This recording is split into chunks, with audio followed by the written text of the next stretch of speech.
My name is Edna Duran Elder. I'm the grandmother of 7 boys. I was born in Brooklyn in 1932 on DeKalb Avenue in what is now known as the Bedford-Stuyvesant section. I went to school in Brooklyn, graduated,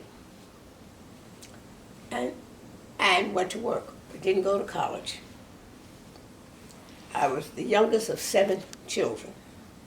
My mother died when I was 5, and my father raised all 7 of us. When I got married, I left from 737, married Alan Elder from Clifton Place, and we were married for 62 years. Out of that marriage, we had 4 children, 2 boys and twin girls. I lost the youngest twin in 1989 from leukemia. I lost my husband in 2016 with dementia. But I have all my grandsons, and they've all been able to go to college and graduate, most. All right? Right.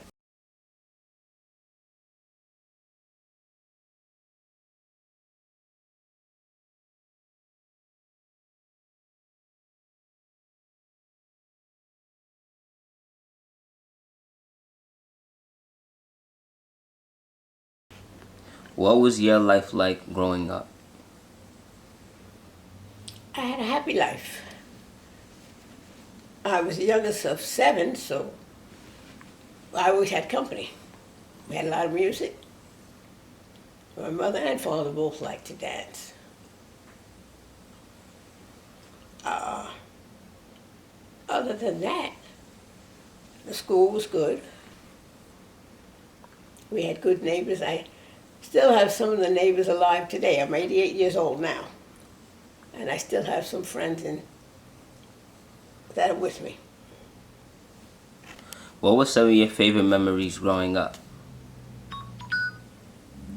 Oh, playing ball, going to Prospect Park, right? Being on a softball team, horseback riding, roller skating, ice skating. I had a busy life. I was in the orchestra in high school. I sang in the choir in St. Peter Claver, one of the oldest black churches, Catholic church in Brooklyn.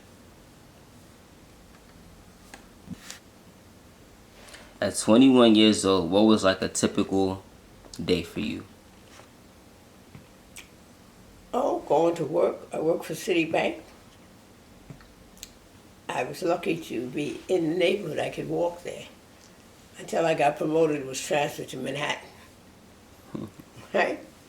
But otherwise, I got married at 21. When my fiance got out of the service, we got married in 1954. But we had good times. I was a Dodger fan, so I was in the bleachers on Thursday nights, on ladies' night, right? Mm-hmm. I gave up on them when they left. After they won the World Series and they went to Los Angeles, that was the end of that. What are some of the things that you did for fun when you were younger? Went to dances, Dancing. and we went to Empire Roller where we danced on skates. Right? On Friday nights, we roller skated. We had pizza after 12 o'clock because we're Catholic. And on Saturdays, I went ice skating. Saturday morning on Atlantic Avenue, indoor rink. What are some of the things that you do for fun now? Right now, with COVID, I'm confined. But I developed MS in '76, and I used to do yoga, swimming, and all of those things at the Y, but we can't do nothing now, no classes. Nothing. Nada, right? Okay, the next question is, what are some of the things you like and dislike about this generation? I like that they're very involved in politics and what's going on around them. They picked up the torch from the 60s when we were protesting, and they're doing it now. So I like the interest that they're showing and the goals they have. Okay. And now, what are some of the things that you dislike about this generation? I dislike some of their music because I feel they don't need to use foul language to get across, right? And to demean the black woman.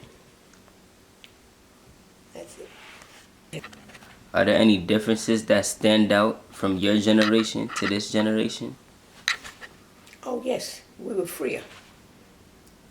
We could go anywhere. I could sleep on the subway. I remember going to a dance and sitting in a Horton Skim Horn waiting for the GG, and we fell asleep. Nobody bothered you. We used to go to Coney Island on the train. Put your blanket in your towel and get on the Franklin shuttle and go to Coney Island. So we were free. We were able to go more places. To go in the clubs and listen to jazz. You didn't have to worry about like cell phones as much and everything. We didn't have cell phones. Everybody just... We didn't get real phones until after the war. We didn't have a phone in the house. If you got a call, you had to run down to the candy store and answer. But then after World War II, we got a party line, which means if somebody's on the line, you have to get them off before you can make a call. It's crazy how times have changed from then to now. Yes, we had the LPs, you know, with the patrol and what. Now you have the CDs and what. Yeah, these kids nowadays know nothing about that. No, no. What advice would you give to the younger generation? Keep their eyes on the prize.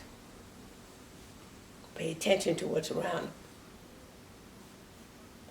Reach for the stars, you won't fall far below. I like that one.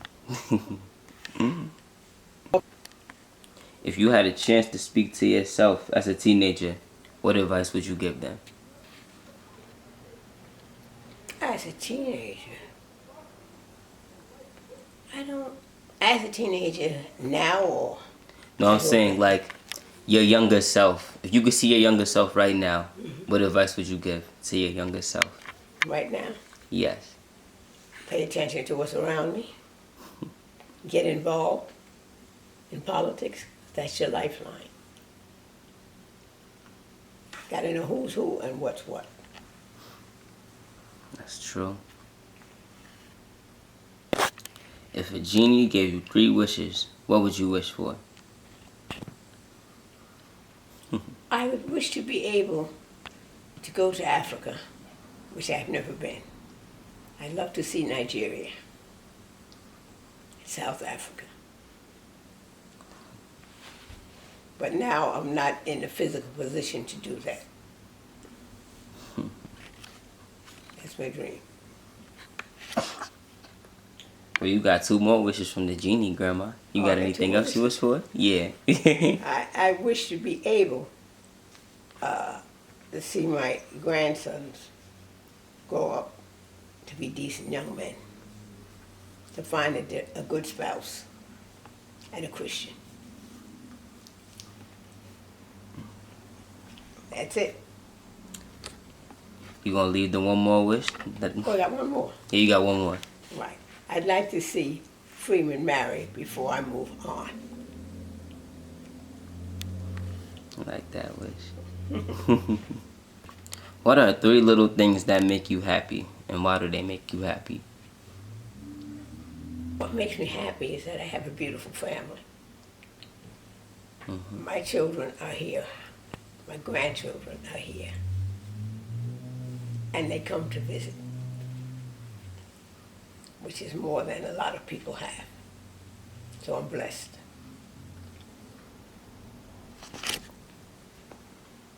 Alright. And I'm glad that I've had MS all these years, but that I'm still mobile. Right? I'm blessed. I'm blessed. And that I still have my 2 sisters left. Love to hear that.